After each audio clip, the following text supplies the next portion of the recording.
Արցախի ժողովրդի վերադարձի իրավունքից հրաժարվողը չի կարող լինել Նիկոլ Փաշինյանը կամ ՀՀ վարչապետը, Արցախի ժողովուրդը պետք է որոշի վերադառնում է, թե չի վերադառնում, այդ իրավունքի տերը։ Տվյալ պարագայում ՀՀ վարչապետը կարող է միայն Հայաստանի Հանրապետության կառավարության դիրքորոշումը ձևակերպել, որը մեզ համար խիստ անընդունելի ու ցանկալի չի, դատապարտելի է, որ Հայաստանի կառավարությունը նման դիրքորոշում ունի, ընդ որում իրավունքները վաճառքի է հանում, եւ երկրորդը հավասարության նշան է դնում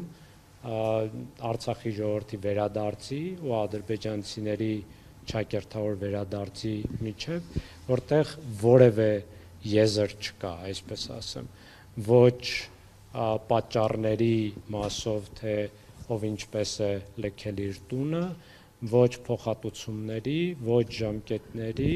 ոչ ծավալների եւ ոչ իրավական հիմքերի առումով։ Քիչ թե շատ կարող է քննարկելի լինել, համադրելի լինել ադրբեջանահայության վերադարձը եւ Հայաստանում ապրած ադրբեջանցիների վերադարձը, բայց քիչ թե շատ, որովհետեւ ադրբեջանահայությունը բռնի գաղթել է ցեղասպանական քաղաքականության հետևանքով, Հայաստանի ադրբեջանցիները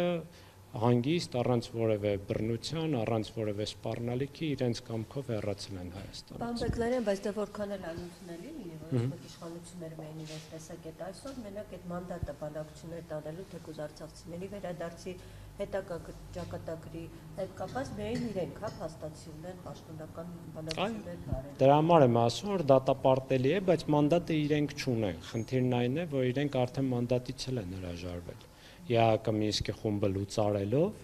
հրաժարվել են, բայց այլ կերպ եթե մեկնաբանենք, օրինակ Արդարադատության միջազգային դատարանի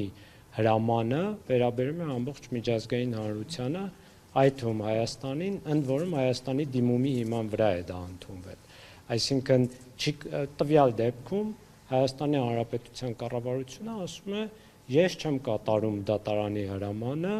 եւ նաեւ իմ դիմումի հիման վրա ընդունված հրամանը եւ մի հատ էլ արդարացնում է ցեղասպանությունը։ Պարոն Բեգլարյան, ինձ նաեւ հետաքրքիր ներողություն, ձեր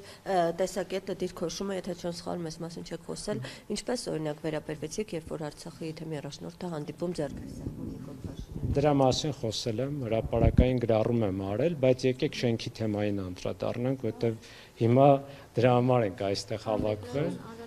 Նիկոլ Փաշինյանի ամեն դեպքում երեկվա հայտարարությանը, արդյոք ադրբեջանական կողմը սա կընդունի գիտություն եւ եթե ընդունի, ինչ տեղի կունենա։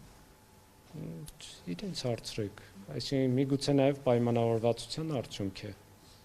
որ վաղ թե ուշ պետք է այս շենքի հարցներ լուծվի, չեմ կարող ասել, բայց միգուցե նաեւ իգիտություն չեն ընդունում, այլ ողջունում են։ Սովորաբար նման խոզարկություններին հաջորդում են ձերբակալումներ, կալանավորումներ, չեք կարծում այս պարագայում կլինի եւ մասնավորապես Արցախի նախագահի կարող է լինել,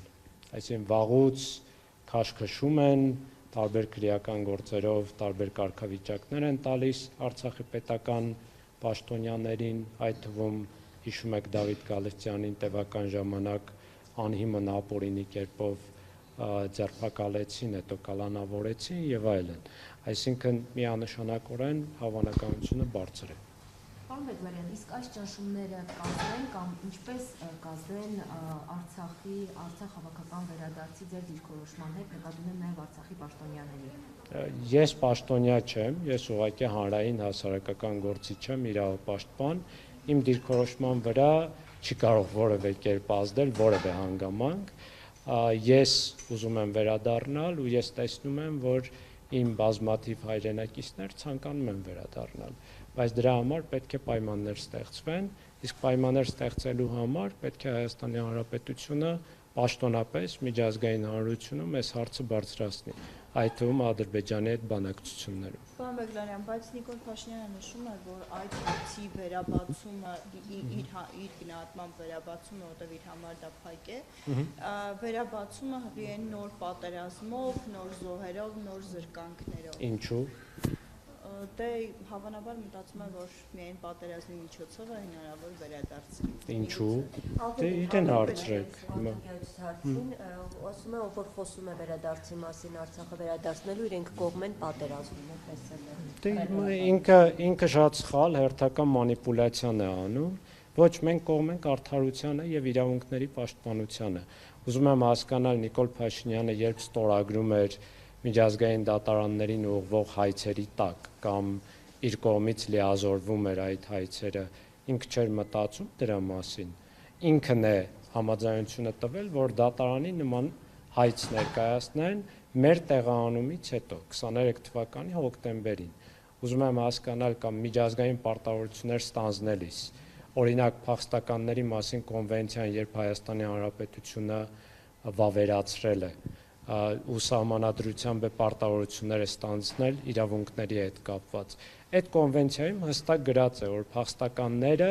վերադառնալու իրավունք ունեն եւ հյուրընկալ պետությունը պարտավոր է առավելագույնը կատարել նրանց վերադարձի համար։ Մենք չենք ասում պատերազմեք, մենք ասում ենք քաղաքական օրակարգ բեր այդ հարցը եւ միջազգային դատարանի հրամանը կատարելու համար դիմիր միջազգային համապատասխան կառույցներին ու պետություններին եւ ասա, որ այս հրամանը Ադրբեջանը անբարեխիղճ կերպով չի կատարում։ Ուզում եմ հասկանալ, սա արդյոք պատերազմ է, թե չէ։ Այսինքն սա նշանակում է, որ ինքը իրավունքները ոտնահարում է, ինքը իր պարտավորությունները չի կատարում, այդում անձամբ իր ստանձնած պարտավորությունները դատարան դիմելու հիմքով։